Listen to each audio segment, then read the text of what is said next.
Hello students, good morning. EDD first का lecture है ये। इलेक्ट्रिकल इंजीनियरिंग डिप्लोमा का 4th सेमेस्टर का है, जिसमें हम पढ़ रहे थे रूम वायरिंग। एक रूम की वायरिंग कैसे करते हैं, कौन कौन से हमें इलेक्ट्रिकल कंपोनेंट्स की आवश्यकता होती है। तो पहले रूम वायरिंग समझ लो क्या है। एक रूम की वायरिंग करनी है जिसमें कौन कौन से कंपोनेंट्स हमें आवश्यक होंगे।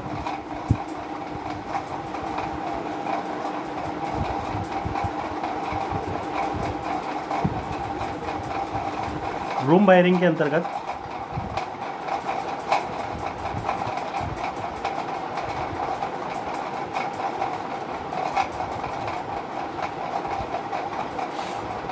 किसी रूम में लगने को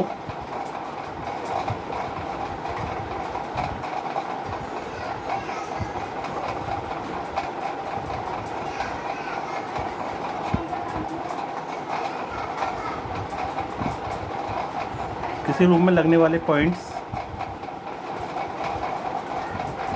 क्या क्या हो सकते हैं आपके। लाइट हो सकती है, फैन तथा 5 एम्पियर सॉकेट्स। 5 एम्पियर सॉकेट्स, ये 3 कंपोनेंट्स लगाते हैं हम रूम वायरिंग में। Light, fan and 5 ampere sockets. Fan के साथ रेगुलेटर लगाना कंपलसरी होता है। फैन के साथ रेगुलेटर लगाना कंपलसरी है, लगाना अनिवार्य है। और सभी सॉकेट्स को, जो भी आपके सॉकेट्स होंगे, और सभी सॉकेट्स को क्या करना होता है, न्यूट्रल।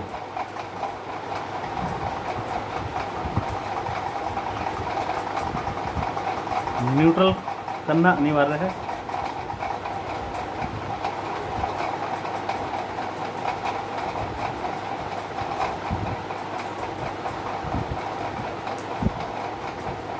एक रूम के लिए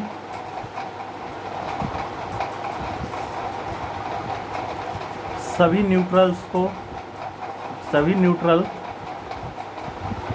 टर्मिनल्स को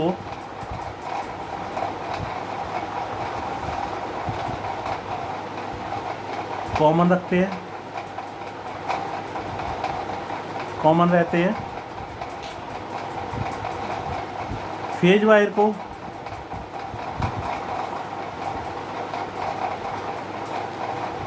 स्विच में कनेक्ट करते हैं।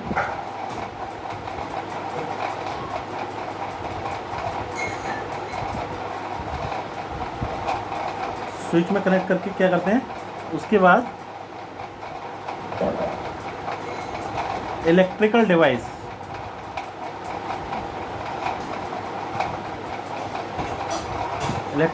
से कनेक्ट किया जाता है।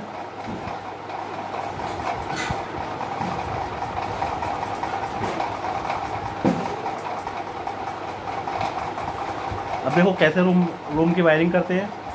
एक आपका फैन है, एक लाइट लगी हुई है और एक 5 एम्पियर सॉकेट से इसकी हमें वायरिंग करनी है। वायरिंग करने के लिए हमें 3 डायग्राम बनाने होते हैं। एक आपका सिंगल लाइन डायग्राम, एक मल्टी लाइन डायग्राम और स्कीमेटिक डायग्राम। तो सबसे पहले हम स्कीमेटिक डायग्राम देखते हैं कैसे बनाते हैं। स्कीमेटिक डायग्राम के लिए क्या करते हैं, सिंगल लाइन खींचते हैं और बॉक्स, एक स्विच बोर्ड बना दिया। यहाँ आपने लाइट लगा दी और ये आपका फैन लग गया। ये फैन लग गया, ये हो गया आपका schematic diagram, sorry single line diagram. Single line diagram के वायर्स हम कहाँ से काउंट करेंगे, बायस करेंगे हम मल्टी लाइन डायग्राम से। देखो इसका स्कीमेटिक डायग्राम कैसे बनाएंगे, क्या करेंगे, एक आपको लाइट लगानी है, दूसरा एक सॉकेट लगाना है 5 एम्पियर का, और एक फ़ैन लगाना है। फ़ैन के साथ आपको रेगुलेटर भी कनेक्ट करना होगा। ये फ़ैन कर दिया और यहाँ पे आपने फ़ैन रेगुलेटर लगा दिया। ठीक, सबको क्या करेंगे, न्यूट्रल से कनेक्ट कर देंगे। ये क्या है, आपका बल्ब है, ये है आपका सॉकेट, रेगुलेटर। अब क्या करेंगे, सब तीनों को अलग अलग स्विच से कनेक्ट करते हैं। कौन सा स्विच यूज करते हैं, 2 वे स्विच यूज करेंगे हम। 2 वे स्विच यूज करके हमने सीधा कनेक्ट कर दिया डिवाइस से। ये हो गया आपका कौन सा डायग्राम, S1 S2 S3। ये आपका न्यूट्रल है और फेज है। ये हो गया आपका schematic diagram. Schematic diagram Hindi में क्या कहते हैं इससे, योजना आरेख। योजना आरेख। तो योजना आरेख बनाने के लिए किस चीज़ की आवश्यकता होती है, एक आपको न्यूट्रल पॉइंट्स की और एक फेज की। किसी भी इलेक्ट्रिकल डिवाइस को चलाने के लिए 2 पॉइंट्स की आवश्यकता होती है, न्यूट्रल और फेज। न्यूट्रल हमने यहाँ से ले लिया इसका, फेज को हम स्विच के थ्रू लेते हैं। S1 से हमने लिया, ये बल्ब बी में आ गया। ऐसे ही हमने इसमें करा सॉकेट में, ये 5 एम्पियर सॉकेट है। हमेशा हम जो लाइट फैन सर्किट्स में 5 एम्पियर सॉकेट यूज़ करते हैं, और पावर सर्किट में कौन सा सॉकेट यूज़ करते हैं, 15 एम्पियर सॉकेट्स। 15 एम्पियर सॉकेट किस में यूज़ करते हैं आप, पावर सर्किट में। तो यहाँ हम लाइट फैन सर्किट्स बना रहे हैं, इसके लिए हमने ये 5 एम्पियर सॉकेट लगाया। ये फैन रेगुलेटर है, यहाँ से हमने फ़ैन को कनेक्ट कर दिया। तो ये हो गया आपका स्कीमेटिक डायग्राम। अब बात करते हैं आपके सिंगल मल्टी लाइन डायग्राम की। मल्टी लाइन डायग्राम देखो कैसे बनता है। ये आपका न्यूट्रल है और एक फेज है। न्यूट्रल, फेज, क्या क्या डिवाइस लगानी है हमें, एक आपको लगाना है फैन लगाना है, एक बल्ब लगाना है, और एक आपको सॉकेट लगाना है 5 एम्पियर का। ये सॉकेट लगा दिया आपने 5 एम्पियर का, ये सॉकेट है आपका, ये बल्ब हो गया, और ये हो गया फैन। सॉकेट के जो 5 एम्पियर सॉकेट लगाते हैं, इसमें आपने देखा होगा एक ऊपर 3 पिन्स होती है। 3 पिन को, तीसरी वाली जो पिन ऊपर होती है बड़ी वाली, उसको क्या करते हैं हम न्यूट्रल कर देते हैं, यानी अर्थ से कनेक्ट कर देंगे। ग्राउंड कर दिया इसको। ग्राउंड करने का पर्पज़ मैंने बताया क्यों करते हैं, क्योंकि हमें इलेक्ट्रिक जो भी आपका मेटेलिक पार्ट है उस पर करंट फ्लो ना हो, इसके लिए हम क्या करते हैं, थर्ड पॉइंट को अर्थ से कनेक्ट कर देते हैं, ग्राउंड कर देते हैं। अब क्या करेंगे हम, न्यूट्रल आप डिवाइस को ऐसे ही दे देते हैं। न्यूट्रल मान लो हमने जो है इसके लिए सॉकेट के लिए दे दिया, और सॉकेट से होता हुआ कहाँ किसके लिए दिया, आपने दे दिया बल्ब के लिए। सॉकेट से बल्ब के लिए दे दिया, बल्ब के एक टर्मिनल को, और यहाँ से आपने एक टर्मिनल को फैन को दे दिया।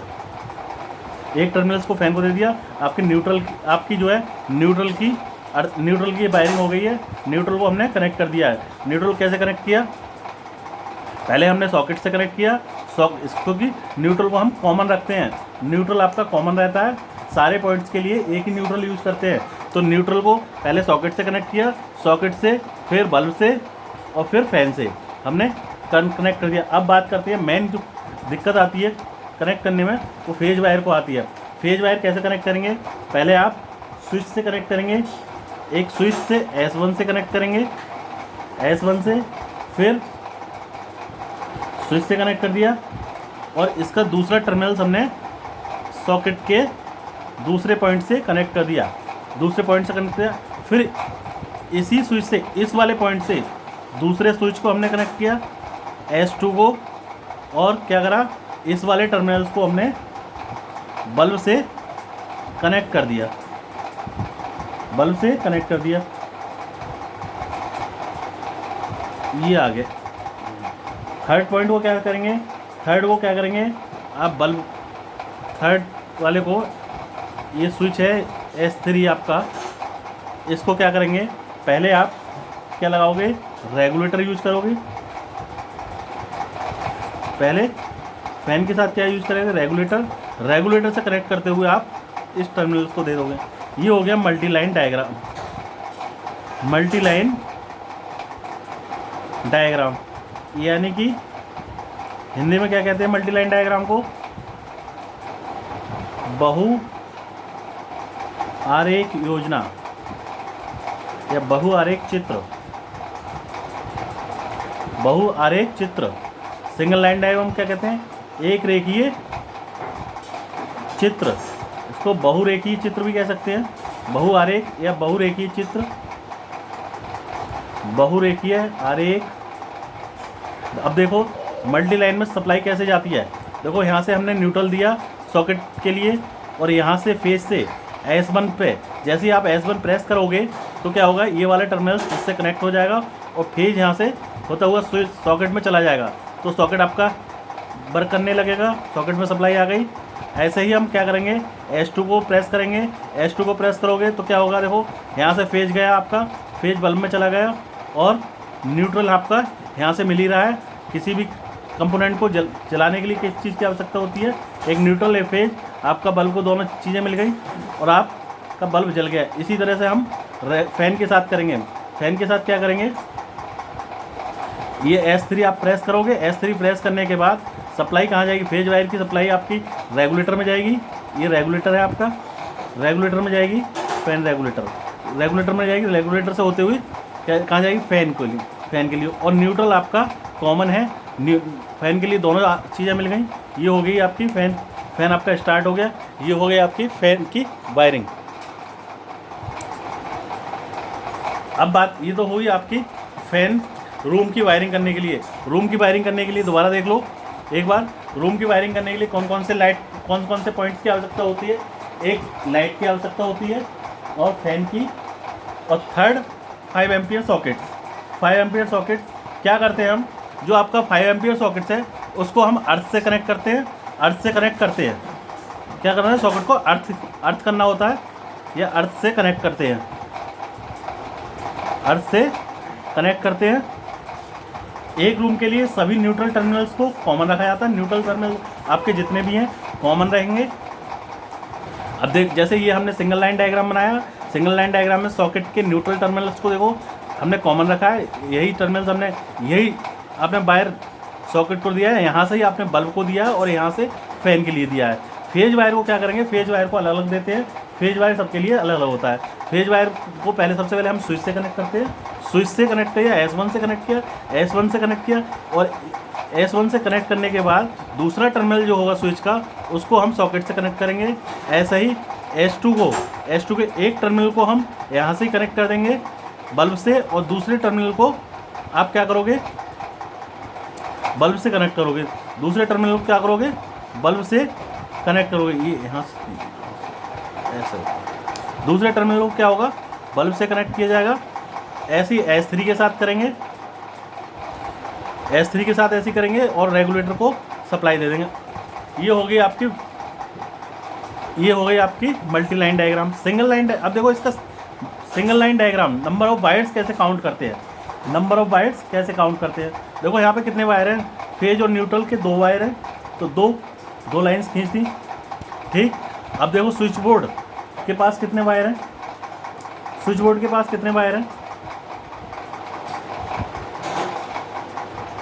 कितने वायर हैं, 1 2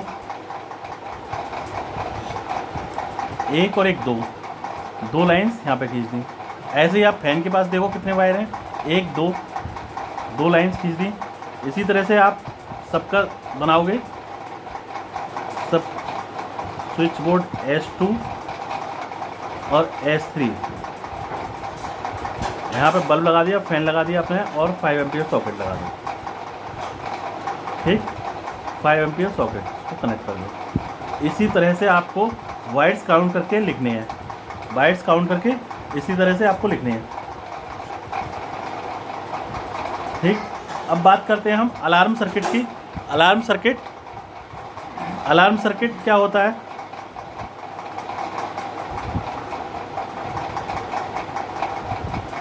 कितने टाइप्स के होते हैं, इसकी बात करते हैं। अलार्म सर्किट वह है जो कि आपको इंडिकेट करता है, जैसे आपके घर में डोरबेल पे लगा होता है, डोरबेल पे प्रेस करोगे अलार्म बोल जाएगा, कृपया दरवाज़ा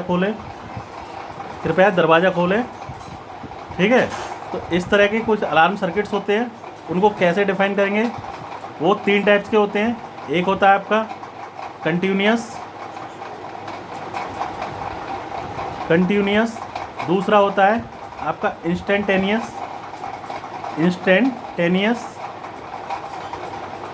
और थर्ड होता है आपका सीक्वेंसल।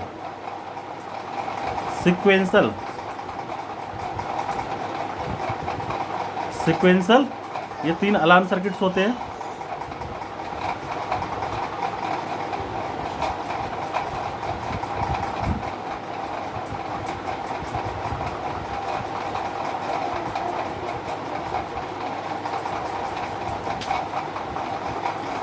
सीक्वेंशियल अलार्म सर्किट्स, तो ये हम कल इसके बारे में डिस्कस करेंगे।